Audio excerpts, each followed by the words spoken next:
Magandang araw sa atin mga kamasa. So ngayong umagang ito, ituturo ko sa inyo kung paano gumawa ng UMC USDT bot. So ang first step na gagawin natin is pupunta muna tayo sa Play Store. So i-search nyo lang po ay Telegram. Yan. So since na-download ko na siya, i-open ko na lang siya. Yan po. So pagkatapos nyo po na i-download, ang next step is i-download nyo po yung Abra. Ayan po. So punta po ulit tayo sa Play Store and search. Tapos search nyo po Abra. Ito pong pinakauna. So na-download ko na din po siya, kaya ayan po. Pag na-download nyo na po is ang next step is i-download nyo po yung coins.ph. So, ayan po. Punta po ulit tayo sa Play Store and search nyo po coins.ph. Yan po. Yan po. Pag na-download nyo na po siya, mag-proceed na po tayo sa paggawa ng UMC USDT bot. So, ayan po. Punta po tayo sa Telegram ngayon. So, ayan po. So, since nakagawa na ako ng Telegram, search po natin ang UMC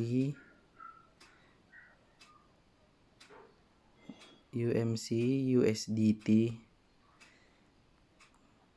bot. Ayan po. So, ito po siya. Di bali mamaya magsasend na lang po ako ng link para pagka-download nyo ng Telegram, pagka-register nyo po sa Telegram is i-click nyo na lang po yun, yung link na yun, para mag-direct po kayo dito. So ayan po. So since i-check po natin yung balance, yan, 0 pa lahat. So ngayong umagang ito, maglalagay po tayo dyan. Yan, total equity 0, USDT wallet 0, XUM wallet is 0. So ang gagawin po natin is lalagyan po natin ng laman yan. So paano yun? So ganito, maraming ways kung paano maglagay yan. So alis mo muna tayo dyan, back tayo. Ang gagawin po natin ay punta tayo sa coins.ph. Yan.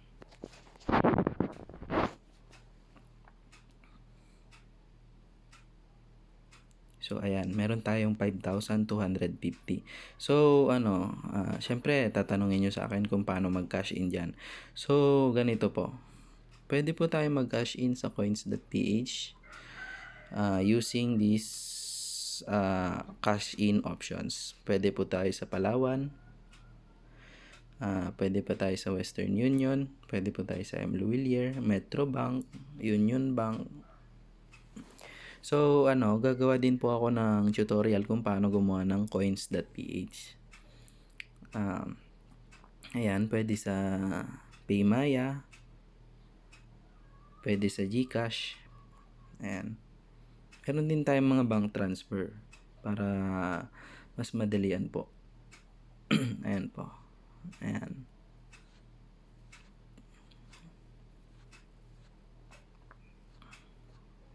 So, ayan po.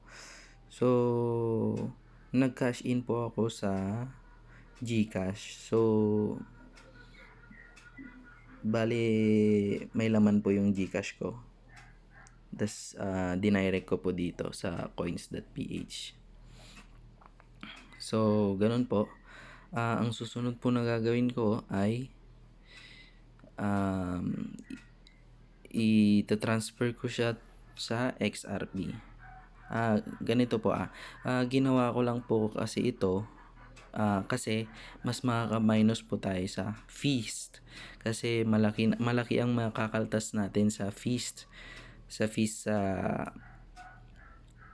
pag nag-transfer po tayo. Kaya dito po ako naglagay. Saka ano po to, instant po napapasok sa Abra account nyo. So ayun po, i-convert ko po siya sa crypto. Click nyo lang po tong crypto and then convert. Ayan. So meron tayong 5,250. So ang convert ko lang ay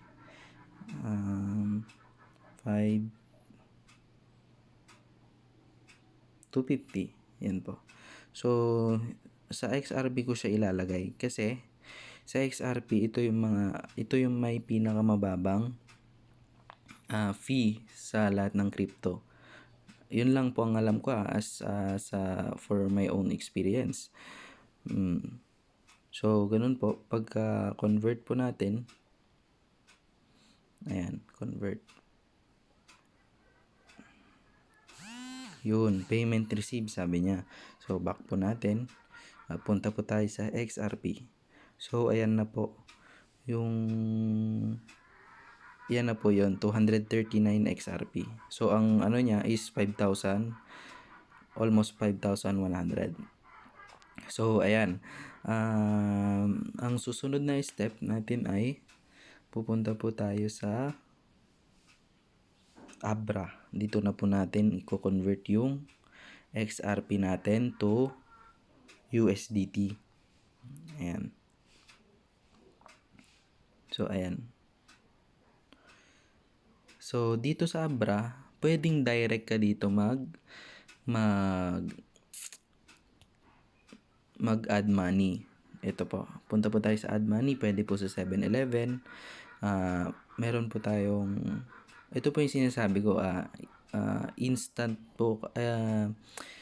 Sa 7-Eleven, may 1 to 2 days business days po tayo bago pumasok sa account natin. Ayan po, 2% fee. So pag cash naman po, immediate, and 2% teller fee. Yan po. So pwede, ito po yung sinasabi ko, immediate dito sa deposit cryptocurrency. So immediate po siya. No Abra fee, no limits. So ibig sabihin, no fees pag pinasok mo siya dito. Ayan po. Sa Visa, Mastercard naman po, immediate po siya and malaki po yung fee niya, 7,000 sorry, I'm wrong. 7% fee. So ang minimum na ilalagay lang po natin is $10. So 'di ba, lugi naman pag $10 lang pinasok mo, tas 7% yung fee. So kailangan natin mas mataas yung ilalagay natin. Yan po. So sa bank wire transfer naman, maganda siya, wala siyang fee. No limits, pero yun nga, matagal siya pag wire transfer. 5 to 7 business days. So ayan. So since sa XRP ko siya nilagay, cryptocurrency, i-deposit ko po siya doon. So click nyo lang po ito. So search po natin XRP. Yan. Click nyo po yan. So yan.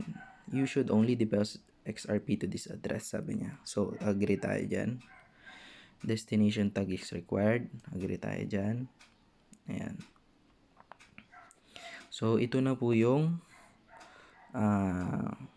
step 1 para mag-deposit sa XRP. I-copy lang po natin ito. So copy. Tignan po natin, bago po natin i-send, tignan po natin yung simula, tapos yung last nung XRP address natin. So RP, tapos KY. So ganyan po. Back po tayo, tapos punta po tayo sa coins.ph. Ayan po. So yan na po, 5,190 na siya. O diba, ang bilis. Kanina 5,098 lang. Ayan. So punta po tayo ngayon sa send. Ayan. Dito po tayo sa enter XRP wallet address. Ayan. Yung kinapi po natin kanina na XRP address, dito po natin siya. So ang unang letter nun kanina is RP. And yung last niya is KY. Always yung titingnan yan para double check nyo po para hindi po tayo magkamali. So, ayan po. Paano makuha yung destination tag? Balik po tayo sa Abra. So, ayan po. So, next po is, ayan. Click po natin yung next. Tapos, ito na po yung destination tag. So, copy lang po natin siya. So, ito po, ilagay po natin siya dito. Paste. So, tignan po natin yung number, yung una at huli. 1637. 1637. So, ayan po. Done. So, ang gagawin po natin is send XRP. So, yan po. Ilagay po natin yung amount, 239. So, 239 is, yan. Check po natin siya. I understand that coin speech transfer are non-reversible and have the read the note on customer protection. So, slide lang po natin siya. Yan po. So, click lang po natin yung SMS. Tignan po natin. Ayun, meron na agad. So, ayan po. 63580. Maganda rin po ang two-step verification para kung sakaling may kumuha na account nyo, sa inyo pa rin ma-receive yung code, yung confirmation code 863580. 863580. So ayan, payment sent, sabi niya. So success, you have been sent 239 XRP. So pending pa lang siya. So ang gagawin po natin is, yan na po, next step na po. Punta na po tayo sa Abra. Dito po, hintayin po natin na pumasok yung XRP natin. So ayun, na-receive na natin yung 239 na XRP from coins.ph. So okay po natin siya. Ayan po siya ngayon. So 5,128. So pag nandyan ang XRP natin, ang next step is exchange natin siya to USDT. So yan po. Click po natin yung exchange. Yan po. So, yan po. Click po natin tong XRP na 239 XRP. So, ayan po. See all assets. And search nyo lang po USDT. Ayan po. Ito pong green na ito. Yung Tether USDT. Ayan po. So, ang rates po natin is 1 USDT to 2.2888 XRP. So, lagay lang po natin yung amount, 239. So, ang magiging kalabasan niya, ang net niya is 104.42 USDT. So, i-review lang po natin siya. Yan. And ito yung sinasabi ko, no fee, network fee, no fee. So yan po, USDT net buy 104 USDT confirm. You just exchanged 239 XRP to buy 104 USDT. Yan po, okay lang po natin siya. And ayan, not now. So ayan po, kinonvert na po natin siya sa USDT. So, meron na po tayong 5,032 pesos, which is 104 USDT. So, ayan naman po. So, paano po natin metatransfer yung USDT to UMC USDT sa Telegram? So, first of all, back po muna tayo and punta po tayo sa Telegram. Ayan po. So, ang gagawin po natin is ito po. Tayo sa balance. Balance pala siya.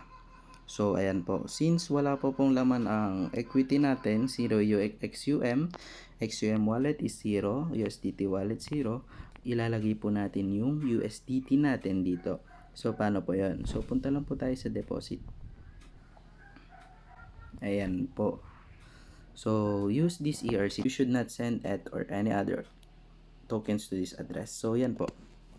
Ito na po yung USDT wallet natin sa UMC USDT bot dito sa Telegram. So, yan po. So, yan po. I-click lang po natin siya and then copy. Tingnan po natin yung simula at last ng wallet natin. 0x, 16, and 544. So, yan po. Punta na po tayo sa Abra. So, pag napunta na tayo sa Abra, click nyo lang po yung USDT. Yan. Click nyo lang po yung withdraw. Kasi dito sa Abra, hindi po send money ang nakalagay. Unlike sa coins.ph. So, withdraw po natin siya.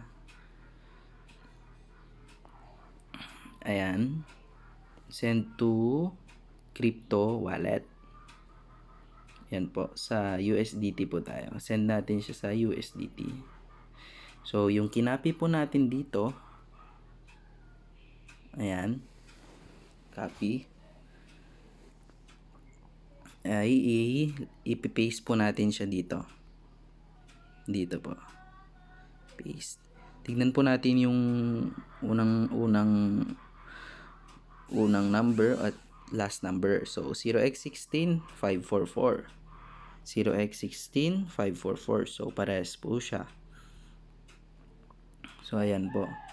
So, ang lalagay po natin na amount is 104. Ayan po. I-send po natin siya. Review. So, may network fee siya na $3. Mostly, ano siya eh, $8 to $10. Kaya maganda siya ngayon. $3 lang yung fee. So, ayan po. Confirm withdrawal.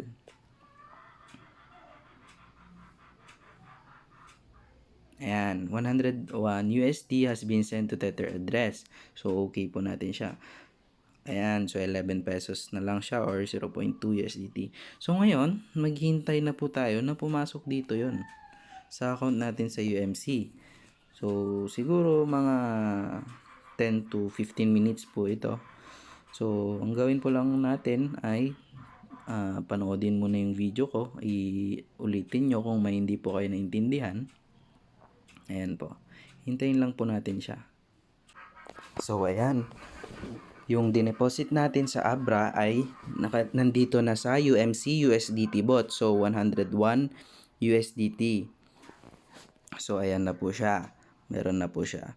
So, ang gagawin natin, ang tanong, paano natin siya mailalagay sa UMC? So, ganito lang po siya. So, pupunta po tayo sa crypto exchange. Ayan po. So, ang gagawin po natin is, click lang po natin yung, since nasa USDT tayo, i-convert natin siya sa XUM or UMC, click po natin to. Ayan. So, ito po yung sinasabi ko na may fee kanina. May fee po tayo na $1. So, okay, send the amount of USDT you want to exchange. Ilalagay po natin ay 100. Since may transaction price na 1 USDT, ilagay po natin ay 100. And confirm. Ayan. So, lumabas na ang exchange ng USDT natin to XUM is 1020.41 XUM. So, yan na. Paano natin siya ilalagay paano natin siya i-activate? Yun po. So, ganito na yung last step. So, pupunta na po tayo sa New Equity. Click nyo lang po yung New Equity. Ayan po. So, ang gagawin ko po ay